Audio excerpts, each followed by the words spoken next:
ॐ पूर्णमदः पूर्णमिदं पूर्णात् पूर्णमुदच्यते पूर्णस्य पूर्णमादाय पूर्णमेवावशिष्यते. So welcome to our Saturday morning session. Now we will start Upanishads, but in the beginning, I thought we should have some background what Upanishads are and how do they figure. So it would be useful to understand what Vedas are. Ved kya hai? Because Upanishads are part of the Veds. So it would be a good idea to get an overview of the four Vedas, which are actually the most ancient scripture anywhere in the world. It is now a consensus that there is no scripture older than the Vedas. And among the Vedas, the Rig Veda is supposed to be the oldest. But they are contemporary, all the four. So let's take an overview of the Vedas, and then we will, go into Upanishads. Starting with, I was thinking to start with Isa Upanishad next week, and then we will move forward. So the first thing is important is that Vedas are actually not only the most ancient scriptures known to mankind, but they are also the source of most fundamental scientific and spiritual knowledge available to this world. And for this, I will like to quote a few quotes from the world, renowned philosophers. The first one is Henry David Thoreau. He is an American thinker. He is very well known. He said, in the great teaching of the Vedas, there is no touch of sectarianism. It is of all ages, climes, and nationalities, and is the royal road for attainment of the great knowledge. Then there is a Hungarian thinker called Bela Hamvas, very well known Hungarian thinker. He said, Veda is the ultimate knowledge. During the time of collapse of the world, if only one book could be saved, that must only be the Vedas. Then there is a French uh, scholar, thinker, and historian called Francois Voltaire. Voltaire is very well known. He said, the Vedas was the most precious gift for which the West had ever been indebted to the East. So these are some of the, prominent scholars in the world who have given their opinion about the contents of the Vedas. Now, as we know, there are four principal Vedas. The first is Rigved, which is the oldest. Now, Rigved is structured in 10 mandalas. They call them mandalas, like they are chapters, 10 chapters or 10 mandalas. And it has a total of 10,552 mantras. These mantras are also called richas, Rigved ki richa. So these richas are in total 10,552 in Rigved. There are 10 mandalas. Now there's another, collection which is called Sukta or Sukt. Now Sukta is a collection of a sort of mantras which are dedicated to a particular subject or particular deity. So that is called Sukta, like Purush Sukta. Now it may have several mantras, And those suktas are very well known in Rig Veda and also in other Veds. There are total of 1028 suktas in Rig Veda. These suktas are spread over 10 mandalas in different ways, and the total recharge or the mantras are 10,552. Now Rig Veda has 10 Upanishads. Actually, Vedas have been divided into four parts. The first is called Samhita. Samhita is the collection of mantras. The second is called Brahmanas or Brahman. Now, Brahman is basically those mantras which are recited in the praise of the deities or a particular subject. So, those are basically prayer kind of mantras. The third part is called Aranyake. Now, Aranyake is those mantras which are designed how you spend your life when you are living in an isolated place. Aranyaka is basically living in one vash. So when you are living alone, all of you, or particularly if you are in Vanprasto Sannyas Ashram, then what should be the system of your life? So those mantras they describe the prescribed way of living in Aranyaka. So these are the three parts, that is Samhita, Brahmanas and Aranyaka. And fourth is the Upanishad. Upanishad is also called Vedant because they are the last part of the Vedas, and they are the what you call most scientific and philosophical side of the Vedas. The other parts of the Vedas talk about rituals and prayers and Aranyakas, but Upanishads primarily talk about the origin of this universe, what is Brahman, who is managing this whole universe, how the birth and rebirth takes place, what is the karma siddhant, how variety of life forms come into being, what is their origin. So all these fundamental questions of science and philosophy are actually answered in the Upanishads. So there are 10 Upanishads that form part of Rig Veda. There are total of 108 Upanishads. Some people claim that there are even more than that, but I have a collection with me here which has 108 Upanishads. They are spread over in different Vedas. Now, 10 Upanishads come from Rig Veda. I'm not going to name all the 10, but there are three very important Upanishads which are well known and which form part of out of these 10 from the Rig Veda.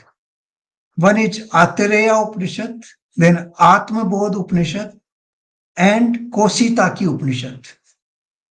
These three Upanishads are very well known and they form part of Rig Veda. Rig Veda is also the what you call the longest text. It's also the basis of other Vedas in certain ways, because in other Vedas, some of the recharge and mantras, they have been taken from Rig Veda. Not all, but some of them. Now, this is about the Rig Veda. There is one very famous verse in Rig Veda, which actually is fundamental. Those who teach Vedas, they tell you that you cannot grasp the knowledge of Vedas without proper preparation. That knowledge is actually revealed only when you have prepared yourself properly. And that is the fundamental of the Vedas. Some people, when they read Vedas, they feel that, it is just prayer that contains nothing. But the real truth is not revealed by the Vedas unless you are fully prepared to receive that truth. And for that, there is a very famous verse in Rig Veda, which is in the 10th mandal, 71 sukta, and 4th mantra. So, this is how we quote the Vedas. 10, 71, and 4. 10, 71, and 4 means 10th mandal, 71 sukta, and 4th mantra. The English translation of that verse is like this.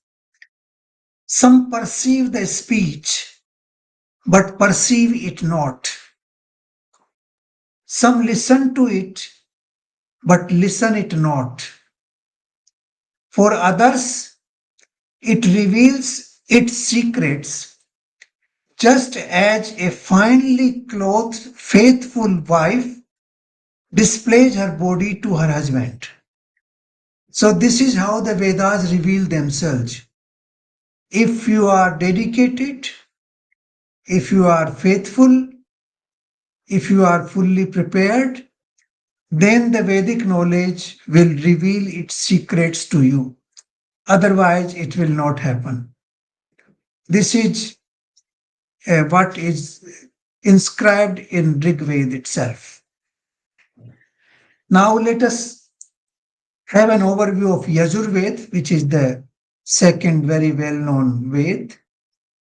Yajur Veda is more in terms of prose, less in terms of poetry.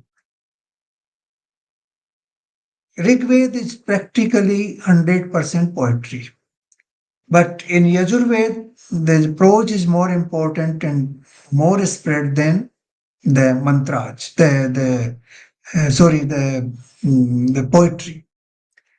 Now, Yajurveda has 40 chapters, 40 chapters, and 1975 mantras, 1975 mantras, which are also called Yaju.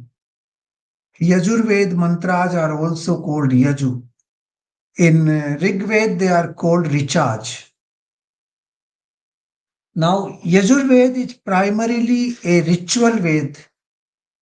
It prescribes methods of performing yagna, performing havans, performing marriages, performing last rites of a dead man, and so many other, what you call rituals. For example, we have rituals on setting up a new house, a new factory, when we do the groundbreaking ceremony. So, all those rituals, the mantras are from Yajurved. All those pandits who recite those mantras while performing these rituals, these mantras are actually taken from Yajurved. Now, Yajurved, in fact, has largest number of Upanishads. It has 50 Upanishads, 50. And this is also divided into Shukla Yajurved and Krishna Yajurved. But we can take one as Yajurved as one consolidated document. This document, as I mentioned, is primarily contains a lot of mantras which are used for performing rituals, variety of rituals and yagnas. And it has 50 Upanishads, and some of the most prominent Upanishads are part of Yajurveda. These include Katha, that is Kathopanishad, Tatiriya Upanishad, Isha Upanishad, which we will discuss tomorrow, next week onwards. Then Brihadaranyaka, very famous and very ancient Upanishad. Svetasvatar, very important Upanishad. These are some of the Upanishad There are total of 50 Upanishads in Yajurveda, but these are some of the very important ones. Now, let's go to Samved. Samved is the third important Upanishad. In fact, in Bhagavad Gita, Lord Krishna describes Samved as the most important one. Upanishadon mein Samved. The reason is different, which I'll try to explain according to my understanding. Now, Samved is actually what you call an Upanishad of chants, chanting. It's musical. It's all, the musical sound comes from all the chants. It has 1875, that is 1875 mantras or recharge. Eh? And it is also called Veda of chants because it's basically all the, what you call classical music and dance. They have their origin in Samved because it is the Upanishad of art and culture.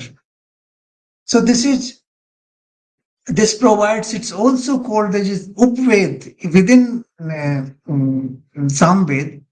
There is a section or Upved they call it. It's called Gandharv Ved. Gandharv is basically used for those people who are trained to perform dances and who are trained to perform, singing. And these people used to perform these dances and singing in temples. So this is called Gandharv Veda also because of that region. And it is very clear that all the ragas which we have in our, Indian classical music and all the classical dances which we have in India, they have their origin in this Ved, Samved. And this is the reason because of the art, culture, chanting, singing, and dancing, which are associated with Samved. That is why Lord Krishna perhaps called it Vedon mein Samved, because he thought that this is the easiest way to impart knowledge to the humanity through chanting and through singing and through dancing, which was also an important part of his early childhood life. So, this is the reason this Ved is very different. So, all the Veds are very different from each other, though they have their relations from Rig Ved. Some of the recharge and some of the mantras are borrowed from Rig Ved, but the context is very different and their foundation is very, very different. So this is the Samved. Samved, as I mentioned, it also has many Upanishads. There are 16 Upanishads in Samved. Rigved at 10, Yajurved has 15, Samved has 16 Upanishads. Out of the 16, Chandogya Upanishad and Kena Upanishad are very, very famous.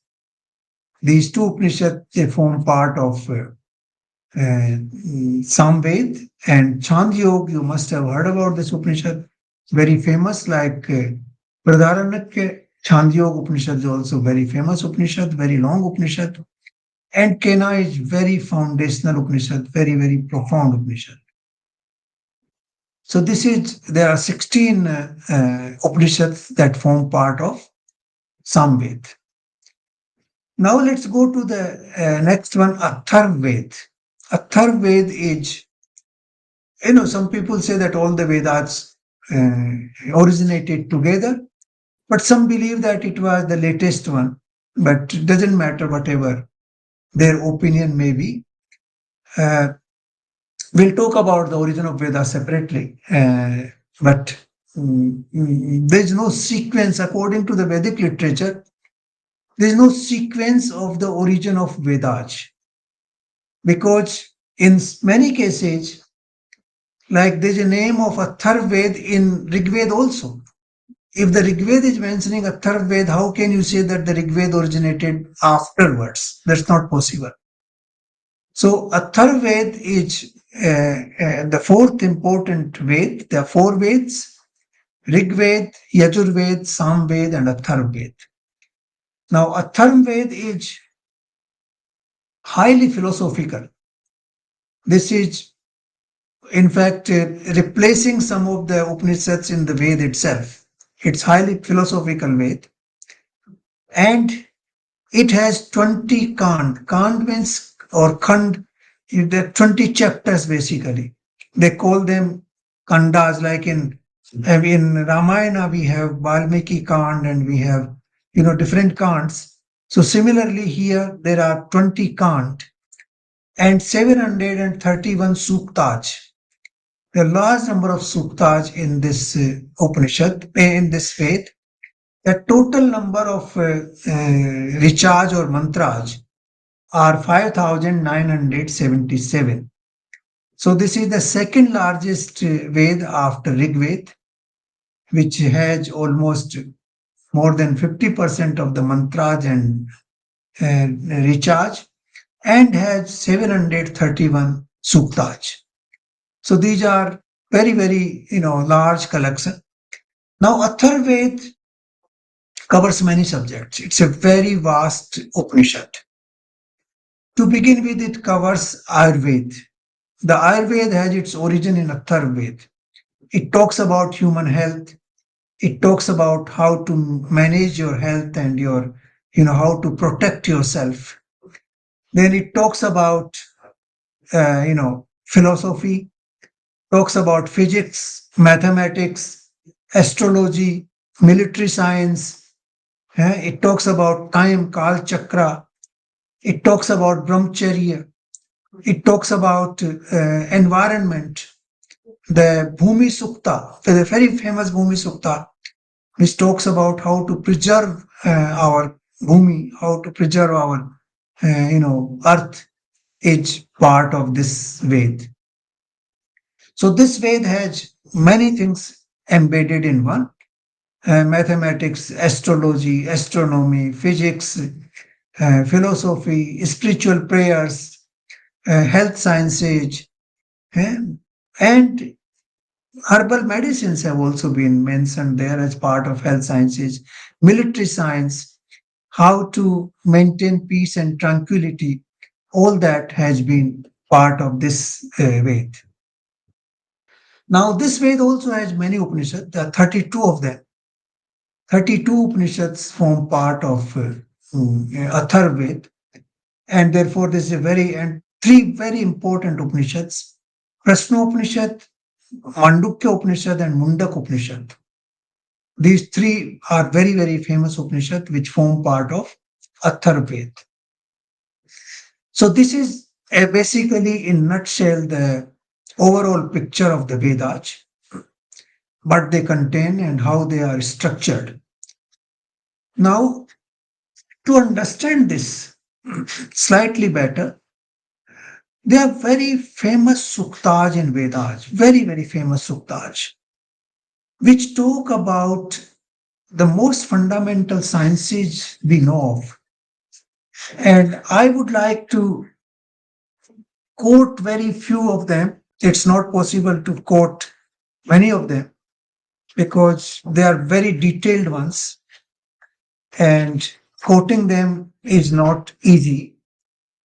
Even you will realize that when I will quote some of these suktas, you will find it's very, very difficult to understand them.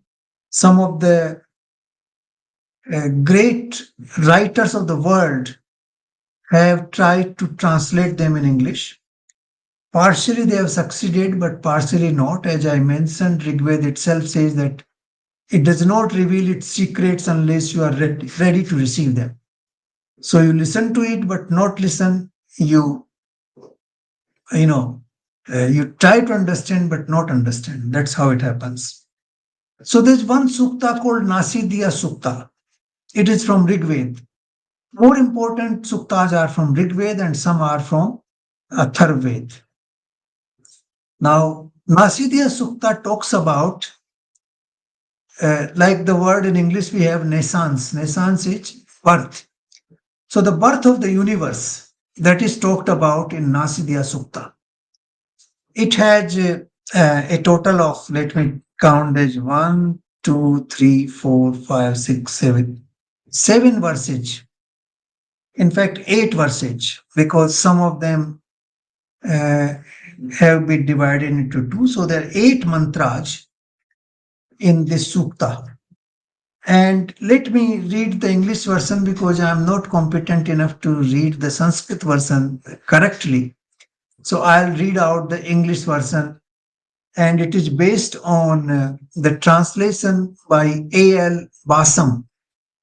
I have gone through the translation and I have made some minor changes based on the translation by Indian authors. So A.L. Basam translated this Nasidia Sukta in English, and I will read out his translation modified slightly by me. So the first verse or first mantra says there was neither non existence nor existence then in the beginning. In the beginning of the universe, there was neither existence nor non existence, neither the realm of space nor the sky which is beyond. So there was neither the space nor the realm was in existence that time. What covered it? Where was it? In whose keeping? Now, this is the literal translation.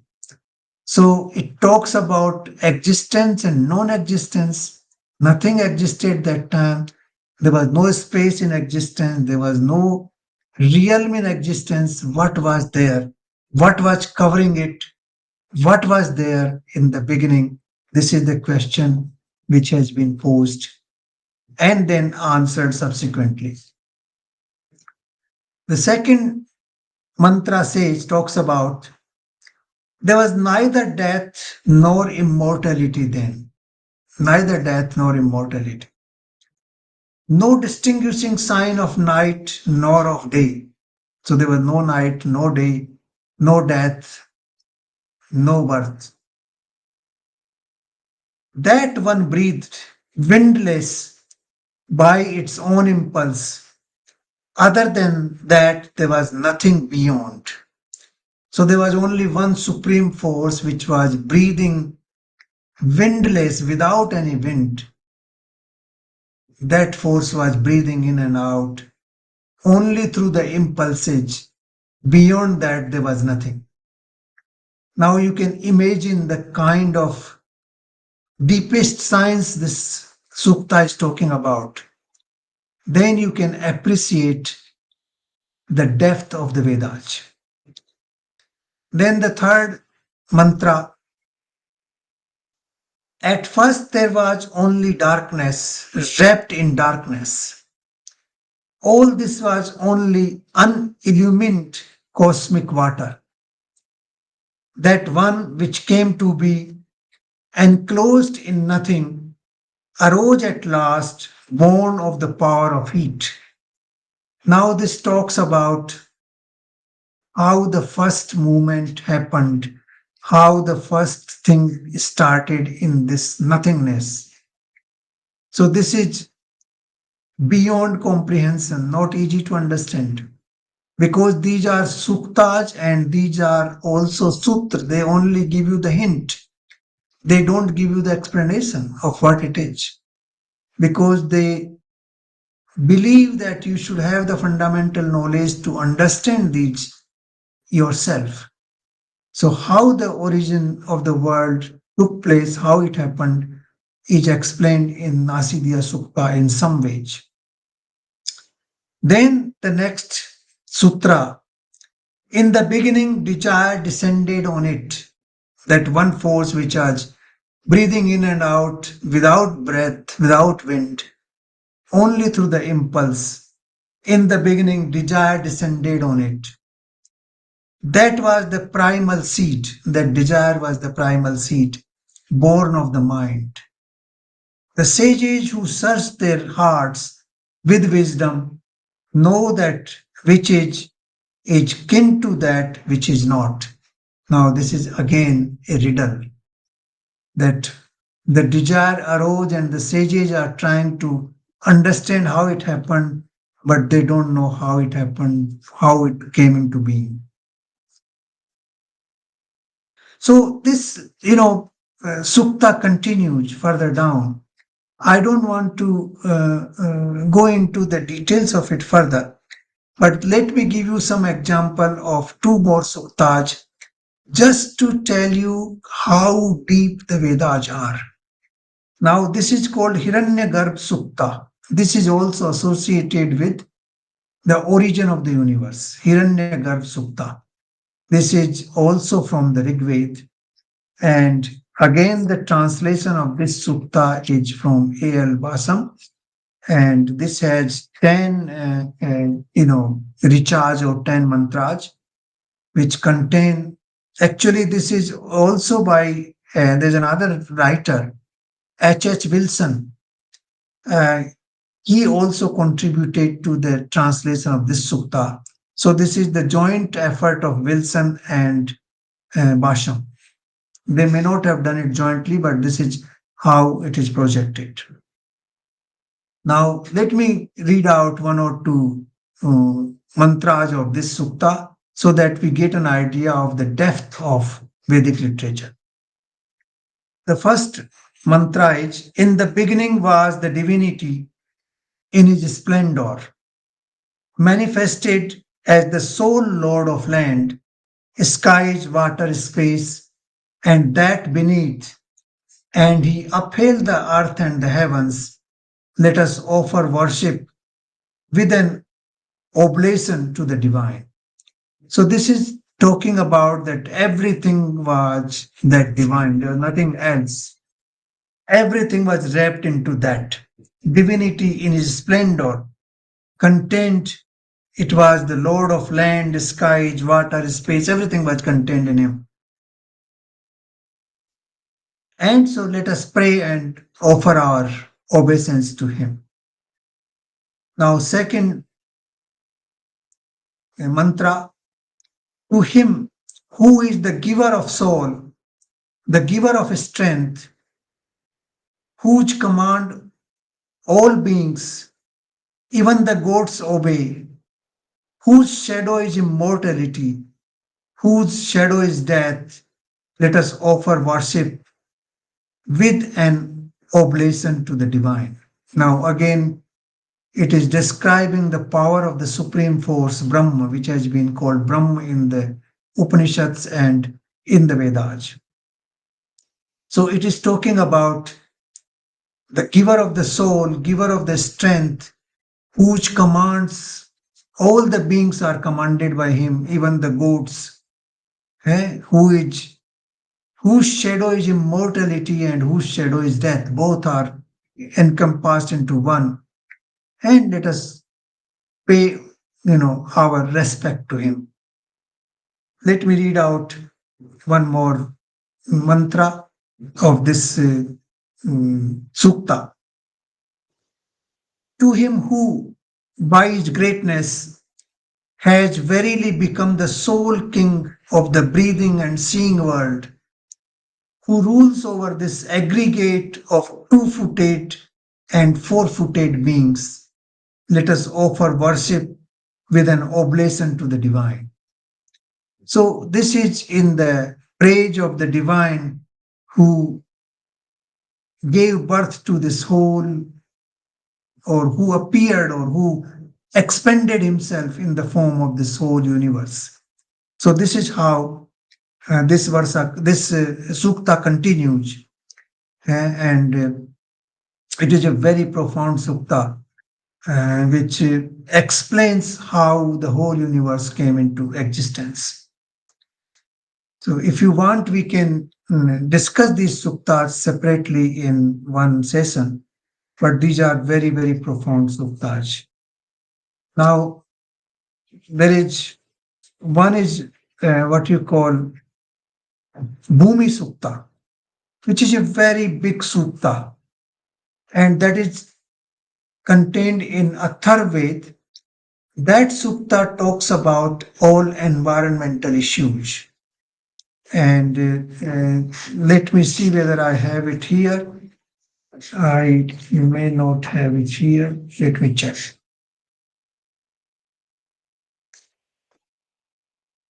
I don't have it here, but I have it somewhere else. We will discuss about that, how we should preserve the Mother Earth. This is the first uh, writing anywhere in the world on environmental issues. People talk about awareness of environment. I think our ancestors were the founding father of all that. And the Bhumi Sukta gives that those profound details. But I would like to recite a few mantras of Purush Sukta, which is also from Rig Veda. Purush Sukta has a total of 12, 16, I think. Yeah, 16 verses, 16 mantras. And this is describing the Supreme Lord. It says the Purusha has 1,000 heads. 1,000 is only symbolic here, that all the heads. 1,000 eyes and 1,000 feet. He pervades all over the land, entire cosmos, and beyond. So, this is the first mantra of the Sukta. Purus means the supreme power. We have chapter in Bhagavad Gita, chapter 15, Purushottam Yoga, where the Lord Krishna describes three powers, that Jivatma, Purushottam, and Prakriti. And Purushottam is the most important one. And that is what here the Purus. Purus means basically, Pur means city, and Se means the owner of the city. So the whole universe is owned by him. The universe is a city. Like we are called Purus also in abbreviated language. So Purus means basically that you are also a city. There's a city inside each one of us. There are billions of life forms live inside us, and we are the owner of this city. So that is called Purush. So this is here Purush is the Purushottam in that sense that he is the owner of this city called universe, and he has infinite number of heads, infinite number of eyes, infinite number of feet, and he is pervading all over the land, cosmos, and beyond. Then the second mantra of this Purush Sukta says, all this manifestation is Purush alone. It's all him. There's nothing beyond that. All that which we see the manifested world in this universe is all the Purush. Whatever was and whatever will be is also coming from him. The whole existence is woven by the immortal essence of the Supreme Lord, by surrendering to whom one transcends the gross world. So this is the foundation of all the Upanishads in certain ways, that everything is woven. Lord Krishna also said in many places, he said that जैसे बर्फ जल से परिपूर्ण है, उसी तरह से परमात्मा संसार में परिपूर्ण है. The same way here they are talking about that this Purush is woven into everything in this universe. Okay?